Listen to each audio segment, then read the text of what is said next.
আল্লাহ প্রত্যেকটা জিনিস দেখেন, আল্লাহ তাআলা প্রত্যেকটা জিনিস দেখেন। শুধু দেখা নয়, তিনি জানেন।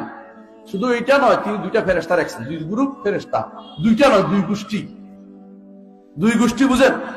আপনার এই কাঁধে, বাম কাঁধে গুনাহ লেখার ফেরেশতা, ডান কাঁধে নেকি লেখার ফেরেশতা। এক গোষ্ঠী। আমরা মনে করি দুইজন, দুইজন না, এক গোষ্ঠী ফেরেশতা রয়েছে, এরা নেকি আর বদি লেখে। আল্লাহ তাআলার রহমত বান্দাকে তিনি পার করতে চান, এই জন্য কি করবেন জানেন? হাদিসে আছে, রাসূলুল্লাহ সাল্লাল্লাহু আলাইহি ওয়াসাল্লাম বলেছেন, 6 ঘন্টা দেরি করে কেউ গুনাহ করলে, 6 ঘন্টা দেরি করে, কয় ঘন্টা?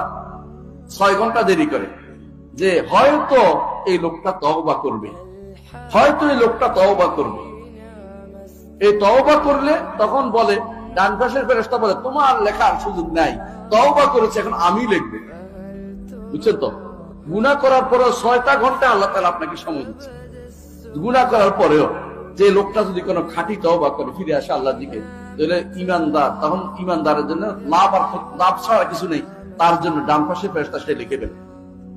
এই জন্য প্রথম যে কাজটা করতে হবে, ইমানটাকে ঠিক রাখতে হবে। আর ইমান ঠিক থাকলে আপনি সফল কাম। এখন